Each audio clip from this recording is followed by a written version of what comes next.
ఉమ్మడి నిజామాబాద్, ఆదిలాబాద్, కరీంనగర్ జిల్లాల పసుపు రైతుల ఏళ్ల నాటి కల ఫలించనుంది. నిజామాబాద్ లో జాతీయ పసుపు బోర్డు కార్యాలయాన్ని కేంద్ర హోంశాఖ మంత్రి అమిత్ షా ప్రారంభించనున్నారు. అనంతరం స్థానిక ప్రభుత్వ పాలిటెక్నిక్ కళాశాలలో జరిగే రైతు సభలో పాల్గొని ప్రసంగిస్తారు. కంటేశ్వర్ కూడలిలో మాజీ మంత్రి డి శ్రీనివాస్ విగ్రహావిష్కరణ కార్యక్రమంలోనూ ఆయన పాల్గొంటారు.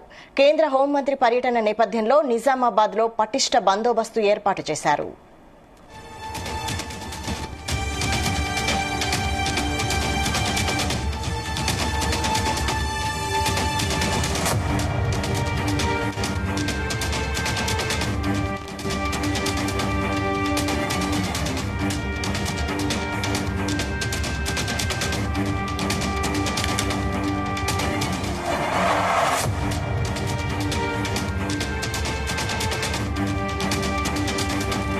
ఉమ్మడి నిజామాబాద్, ఆదిలాబాద్, కరీంనగర్ జిల్లాల పసుపు రైతుల ఏళ్ల నాటి కల ఫలించనుంది. నిజామాబాద్ లో జాతీయ పసుపు బోర్డు కార్యాలయాన్ని కేంద్ర హోంశాఖ మంత్రి అమిత్ షా ప్రారంభించనున్నారు. అనంతరం స్థానిక ప్రభుత్వ పాలిటెక్నిక్ కళాశాలలో జరిగే రైతు సభలో పాల్గొని ప్రసంగిస్తారు. కంటేశ్వర్ కూడలిలో మాజీ మంత్రి డి శ్రీనివాస్ విగ్రహావిష్కరణ కార్యక్రమంలోనూ ఆయన పాల్గొంటారు.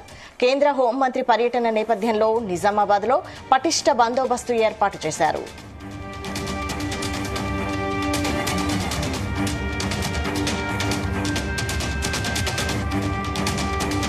ఇదే అంశంపై మరిన్ని అప్డేట్స్ మా ప్రతినిధి సాయిలు అందిస్తారు. Sailu, good morning Vaishali. ఈ రోజు ఏదైతే ఉమ్మడి నిజామాబాద్, ఆదిలాబాద్, కరీంనగర్ జిల్లాల చిరకాల వాంఛ అయిన ఏదైతే పసుపు బోర్డు ఏర్పాటు, అదేవిధంగా పసుపు బోర్డు కార్యాలయం ప్రారంభోత్సవం అనేది ఈ పసుపు రైతుల కళ నెరవేరిందని చెప్పవచ్చు. అయితే కేంద్ర హోంశాఖ మంత్రి, అదేవిధంగా భారతీయ జనతా పార్టీ జాతీయ నాయకులైన అమిత్ షా ఈ రోజు వచ్చి పసుపు బోర్డు కార్యాలయాన్ని ప్రారంభిస్తున్నారు. అయితే ఉదయం 9-10 గంటల లోపే ఆయన నిజామాబాద్ జిల్లా కలెక్టరేట్ లోని మైదాన కేంద్రంలో హెలిప్యాడ్ లో ఆయన దిగుతారు. తదనంతరం అక్కడి నుంచి ఆయన ప్రత్యేకంగా ఫస్ట్ పసుపు బోర్డు కార్యాలయాన్ని ప్రారంభిస్తారు.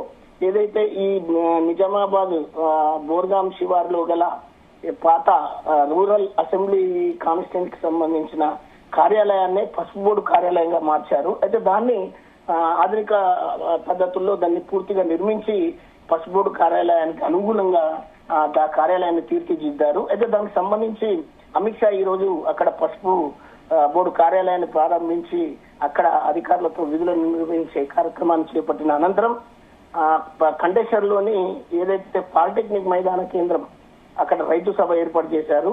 దానికన్నా ముందే మాజీ మంత్రి, అదేవిధంగా నిజామాబాద్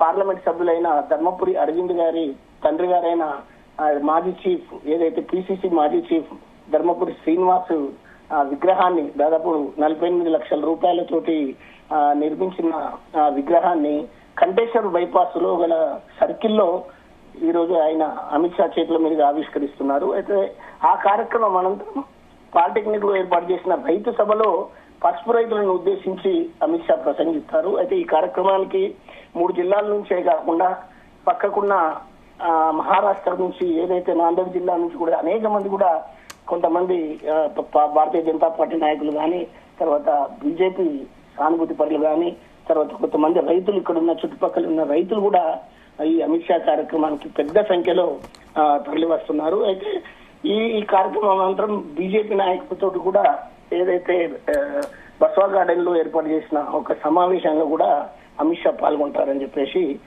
ఇక్కడ మనకు పార్టీ కార్యక్రమాలు, పార్టీ ప్రతినిధులు చెప్తున్నారు వైశాలి. అయితే ఈ నేపథ్యంలో అమిత్ షా పర్యటన నేపథ్యంలో బీజేపీ శ్రేణులు ఎలాంటి ఏర్పాట్లు చేశారు?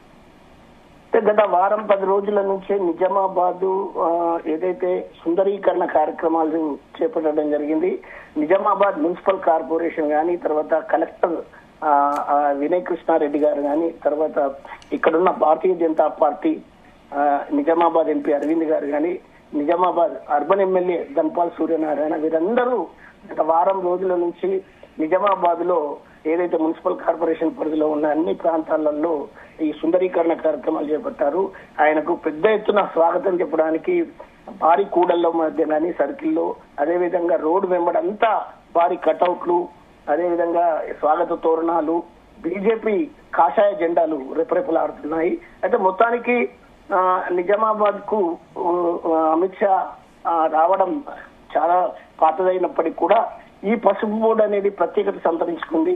పసుపు బోర్డును బీజేపీ ఏదైతే అప్పట్లో ఎన్నికల ముందు ఇచ్చిన హామీని ఏదైతే బాండ్ రూపంలో అరవింద్ తన మేనిఫెస్టోలో ఇచ్చిన దాన్ని నెరవేర్చడం అనేది ఇక్కడ రైతులకు చాలా సంతోషాన్ని ఇచ్చింది.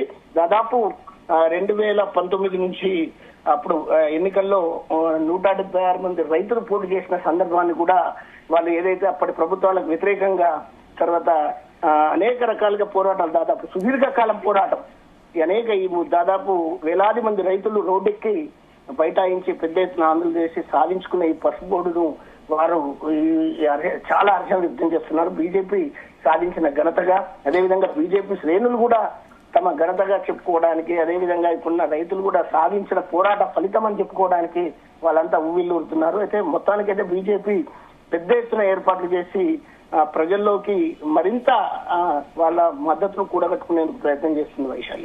అయితే మొత్తం మీద 30 ఏళ్ల పసుపు రైతుల కళ సాకారమైంది అంటే ఇది ఎలా సాధ్యమైంది? ముఖ్యంగా ఇందులో ఎవరి కృషి ఎక్కువగా ఉందనుకోవచ్చు?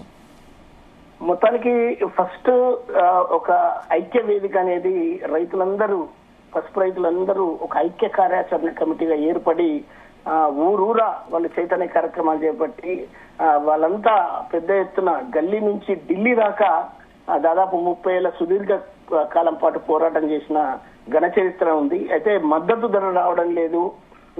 అంటే ఈ ప్రాంతంలో దాదాపు ఈ 3 జిల్లాలు, ఉమ్మడి 3 జిల్లాలు ఏదైతే నిజామాబాద్ గాని, ఆదిలాబాద్ గాని, కరీంనగర్ గాని, ఈ ప్రాంతంలో ఉన్న మొత్తానికి పెద్ద సంఖ్యలో ఉన్న రైతులు పండిస్తున్న పసుపుకు ఇక్కడ కనీస ధర లభించడం లేదు. పూర్తిగా నష్టపోతున్నాం. ఈ పంట చాలా కాలంగా వేస్తున్నప్పటికీ కూడా మాకు ధర వస్తలేదని చెప్పేసి వాళ్ళంతా ఉమ్మడిగా పోరాటం చేశారు. పోరాటం చేసిన క్రమంలో అప్పటి బీఆర్ఎస్ పార్టీ గాని, తర్వాత కాంగ్రెస్ పార్టీ గాని అనేక హామీలు ఇచ్చింది, కానీ నెరవేర్చలేకపోయింది.